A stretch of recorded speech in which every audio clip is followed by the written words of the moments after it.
Hello friends, welcome back to our channel. तो आप सभी का स्वागत है हमारे यूट्यूब चैनल पर। तो चलिए शुरू करते हैं हम लोग आज की क्लास। हमारी 30 जुलाई 2024 की करंट अफेयर्स और बढ़िया सी क्लास होने वाली है। तो जल्दी से जुड़ जाइए सभी लोग, हम लोग शुरू करेंगे आज की क्लास। तो आज की क्लास का पहला क्वेश्चन आप सभी के सामने है। हाल ही में T20 महिला एशिया कप का खिताब किसने जीता है? इसके ऑप्शंस हैं भारत ने, अफगानिस्तान ने, श्रीलंका ने या बांग्लादेश ने। तो इसका सही आंसर है आप सभी का ऑप्शन सी, श्रीलंका ने महिला एशिया कप 2024 का खिताब, 2024 भी लिख लेना, ठीक है, 2024 का खिताब श्रीलंका ने जीत लिया है। ठीक है, ओके। तो ये जो महिला एशिया कप है, इस बार इसका कौन सा संस्करण आयोजित हुआ था? तो इस बार इसका 9वां संस्करण आयोजित किया गया था। ठीक है, और कहाँ पर आयोजित हुआ था? मेज़बानी किसने की थी? तो मेज़बानी जो है वो श्रीलंका ने ही की थी। ठीक है, श्रीलंका में ही ये मेज़बानी की गई थी। और अच्छा, ये फाइनल किस किस के बीच हुआ था? तो भारत और श्रीलंका के बीच। ठीक है, भारत और श्रीलंका के बीच ये फाइनल हुआ था और जिसमें श्रीलंका ने विजय प्राप्त की है। ठीक है, श्रीलंका ने जीता है। उसके बाद यदि हम लोग बात करें इसमें टोटल टीम्स कितनी थी, तो इसमें टोटल जो टीम थी वो 8 टीमें थी। ठीक है, उसके बाद अच्छा, भारत की जो टीम थी, महिला की टीम, इसमें कैप्टन कौन था? तो भारत की महिला टीम के कैप्टन हरमनप्रीत कौर, ये आपको याद रखना है बिल्कुल अच्छे से, हरमनप्रीत कौर थी। ठीक है, और जो श्रीलंका की है, श्रीलंका की कौन है कैप्टन? चमारियथा पट्टू। ठीक है, श्रीलंका की चमारियथा पट्टू, इनका नाम आपको याद रखना है। उसके बाद यदि हम लोग बात करें, चमारियथा पट्टू है, ठीक है, ये थोड़ा सा ओके, चमारियथा पट्टू। उसके बाद अगर हम लोग बात करते हैं तो इसकी मेजबानी श्रीलंका में की गई थी। और इसके जो सारे मैचेस हैं वो कहाँ पर हुए थे? तो जो स्टेडियम था वहाँ पर, एक ही स्टेडियम में हुए हैं सारे मैचेस। ठीक है, तो वो कहाँ पर हुए हैं? रंगीरी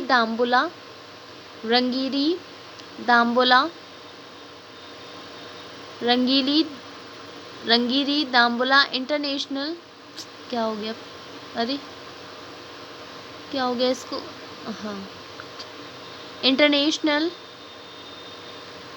रंगीरी दाम्बुला इंटरनेशनल स्टेडियम।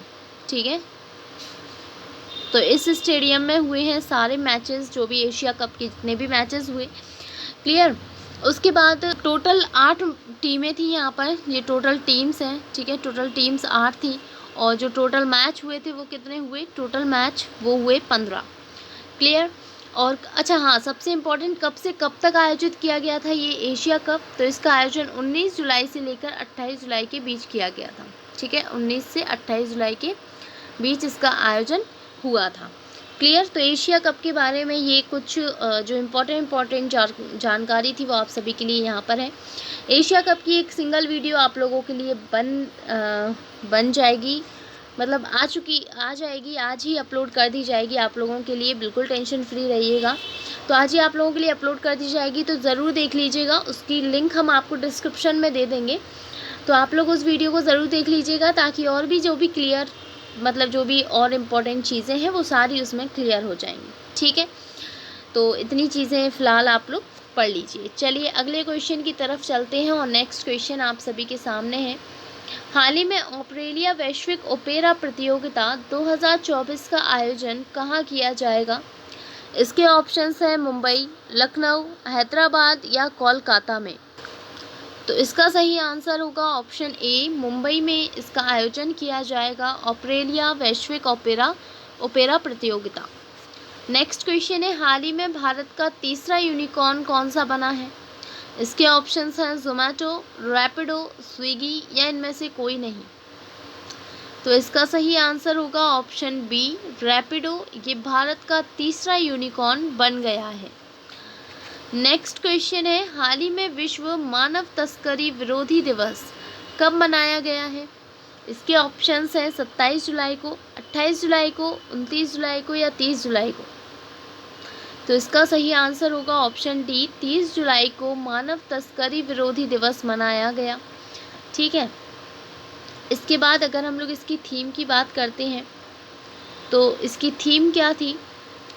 इसकी थीम है लीव नो चाइल्ड, एक second, leave no child behind. थोड़ा अगर समझ में नहीं आ रहा हो तो थोड़ा सा कोऑपरेट करिएगा। हम आपको इसलिए बोलते जाते हैं ताकि आप लोग, अगर लिखा हुआ कुछ थोड़ा बहुत समझ में नहीं आता है तो आप लोग सुनकर लिख लें, ठीक है। तो behind in the fight against human trafficking, okay, human trafficking, clear. तो ये थीम थी मानव तस्करी विरोधी दिवस की, और इसको जो मानव तस्करी विरोधी दिवस है इसको 2013 में ये दिवस मनाना शुरू किया गया था, ठीक है। मतलब 2013 में इसको घोषित किया गया था, किसके द्वारा? महासभा के द्वारा, ये जो महासभा के द्वारा, ठीक है, महासभा, क्लियर। महासभा जानते हो ना, जो संयुक्त राष्ट्र का ही एक पार्ट होता है, संयुक्त राष्ट्र का एक पार्ट होता है, इसके 6 पार्ट होते हैं, क्लियर। चलिए अगले क्वेश्चन की तरफ चलते हैं, और नेक्स्ट क्वेश्चन आप सभी के सामने है। हाल ही में पेरिस ओलंपिक 2024 में भारत के लिए पहला पदक किसने जीता है? इसके ऑप्शंस हैं शरद कमल ने, मनु भाकर ने, नीरज चोपड़ा ने या मीराबाई चानू ने। तो इसका सही आंसर है ऑप्शन बी, मनु भाकर ने पेरिस ओलंपिक 2024 में भारत के लिए पहला पदक जीता है। और इन्होंने कौन सा पदक जीता है? तो ब्रॉन्ज पदक ये लेकर आई हैं भारत के लिए, ठीक है। तो पेरिस ओलंपिक से पहला पदक मनु भाकर के द्वारा आया है, अभी शुरुआत है, आगे और भी आएंगे। तो इन्होंने किस में जीता है ये ब्रॉन्ज पदक? तो ये याद रखिएगा, इन्होंने 10 मीटर की 10 मीटर की जो एयर पिस्टल इवेंट होता है, ठीक है, एयर पिस्टल इवेंट। तो इन्होंने 10 मीटर की एयर पिस्टल इवेंट में इन्होंने ब्रॉन्ज पदक जीता है, क्लियर। और ये किस खेल से संबंधित है, या खेल ज़रूर लिख लीजिएगा, किस खेल से हैं? तो ये शूटिंग से संबंधित है, ठीक है, शूटिंग से ये संबंधित है। और इन्होंने ये ब्रॉन्ज पदक जीतकर ये इन्होंने एक और कीर्तिमान रचा है। ये शूटिंग में भारत के लिए ओलंपिक पदक जीतने वाली पहली भारतीय महिला बन गई हैं, ठीक है। भारत के लिए ओलंपिक पदक जीतने वाली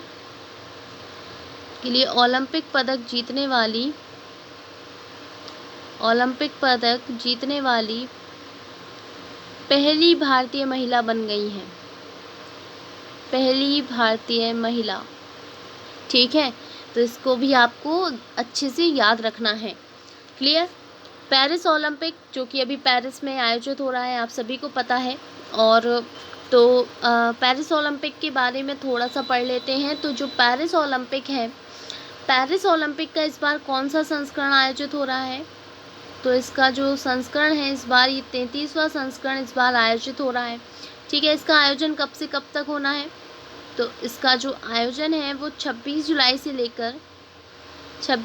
से 11 अगस्त तक, ठीक है, 26 जुलाई से 11 अगस्त तक इसका आयोजन किया जा रहा है। कहाँ पर? पेरिस में, फ्रांस में, ठीक है। और जो इसमें ओपनिंग सेरेमनी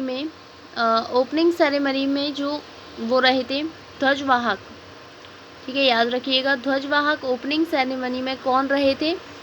तो आप सभी को याद रखना है शरद कमल और पीवी सिंधु, ठीक है। ये दोनों ही ध्वजवाहक रहे थे जो ओपनिंग सेरेमनी हुई, ठीक है। भारत की तरफ से कुल कितने एथलीटों ने भाग लिया है? तो टोटल भारत की तरफ से 117 एथलीटों ने भाग लिया है, क्लियर। तो ये सारी चीज़ें आपको याद रखनी है। नेक्स्ट क्वेश्चन पर चलते हैं, और अगला क्वेश्चन आप सभी के सामने है। हाल ही में गुलाब चंद कटारिया किस राज्य के नए राज्यपाल बने हैं? इसके ऑप्शंस हैं पंजाब, हरियाणा, राजस्थान या तमिलनाडु। तो इसका सही आंसर होगा आप सभी का ऑप्शन ए, पंजाब के ये नए राज्यपाल बने हैं, क्लियर। अगला क्वेश्चन है, हाल ही में लॉन्च की गई ब्रेकिंग रॉक्स एंड बैरियर्स नामक पुस्तक किसने लिखी है? इसके ऑप्शंस हैं अश्विन प्रभु ने, चित्रा बनर्जी, रघुराम राजन या सुदीप्ता सेनगुप्ता। तो इसका सही आंसर होगा ऑप्शन डी, सुदीप्ता सेनगुप्ता इस बुक की लेखक हैं, the breaking rocks and barriers की। ठीक है, नेक्स्ट क्वेश्चन है, हाल ही में जलवायु वित्त कार्य निधि की घोषणा किसने की है? इसके ऑप्शंस हैं बांग्लादेश, जापान, अजरबैजान या फिलिस्तीन। So the right answer is option C, Azerbaijan ने। ठीक है, ये जलवायु वित्त कार्य निधि, इसे हम लोग शॉर्ट फॉर्म में CEAF भी कहते हैं, CEAF। इसको अगर इंग्लिश में होता है इसका climate finance action fund, climate finance action fund. ठीक है, ये कुछ चीज़ें हम आपको इंग्लिश में इसलिए बता देते हैं ताकि अगर आप इंग्लिश वाले कोई स्टूडेंट्स देख रहे हैं तो उनको खास प्रॉब्लम ना हो। ठीक है, तो फिर थोड़ा बहुत तो आप लोग पढ़ ही सकते हैं हिंदी में, क्योंकि कंट्रीज़ के नेम तो इंग्लिश में बदल नहीं जाते हैं, है ना। तो वो चीज़ें आपको वहाँ पर भी समझ में आई जाएंगी, तो आप लोग हिंदी में भी पढ़ सकते हैं, और जो भी थोड़ी बहुत इंग्लिश की चीज़ें होती हैं तो वो हम आपको बता देते हैं। जैसे ये इसका था तो हमने बता दिया। ठीक है, चलिए नेक्स्ट क्वेश्चन पर चलते हैं। अगला क्वेश्चन है, पुरुष एशिया कप 2025 की मेजबानी कौन सा देश करेगा? इसके ऑप्शंस हैं भारत, पाकिस्तान, श्रीलंका या अफगानिस्तान। तो इसका सही आंसर होगा option A, Bharat is right answer. 2025 में जो पुरुष एशिया कप है उसकी मेजबानी भारत करने वाला है। ठीक है, इससे पहले किसने किया था? अभी हम लोगों ने देखा था एशिया कप हुआ था, और इसका आयोजन इससे पहले वाले 2023 में, क्योंकि हर 2 साल में एशिया कप होता है, और 2023 में किसने आयोजित किया था? तो श्रीलंका में ही आयोजित हुआ था। ठीक है, और 2024 में महिलाओं का भी श्रीलंका में ही आयोजित हुआ। और लेकिन 2023 में किसने जीता था? पुरुषों में किसने जीता था? हमारे भारत ने जीता था। और पुरुषों में भी जो फाइनल हुआ था वो इंडिया और श्रीलंका के बीच ही हुआ था। ओके, तो एशिया कप 2025 की मेजबानी हमारा भारत करने वाला है। इसी के साथ इसका प्रारूप क्या रहेगा? तो ये T20 मैच होंगे।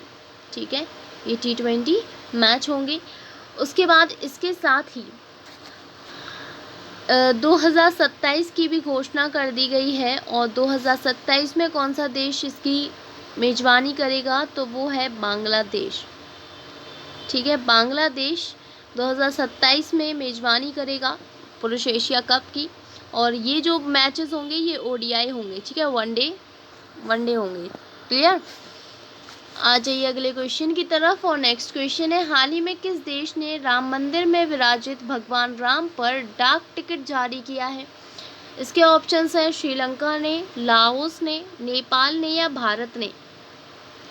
तो इसका सही आंसर है option B, Laos is the right answer.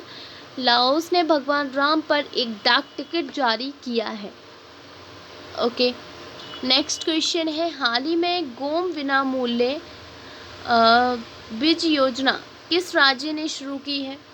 इसके ऑप्शंस हैं छत्तीसगढ़, गुजरात, मध्य प्रदेश या गोवा। तो इसका सही आंसर होगा ऑप्शन डी, गोवा ने गोम विना मूल्य बीज योजना ये शुरू की है। अगला क्वेश्चन आप सभी की स्क्रीन पर, हाल ही में किसने सर्च GPT को लॉन्च करने की घोषणा की है? इसके ऑप्शंस हैं माइक्रोसॉफ्ट, OpenAI, गूगल ने या इनमें से कोई नहीं। तो इसका सही आंसर है आप सभी का ऑप्शन बी, OpenAI ने सर्च GPT को लॉन्च करने की घोषणा की है। तो गाइज़ यहाँ पर हमारे क्वेश्चंस सारे कंप्लीट होते हैं आज के, और हम लोग यहीं पर अपनी क्लास एंड करेंगे।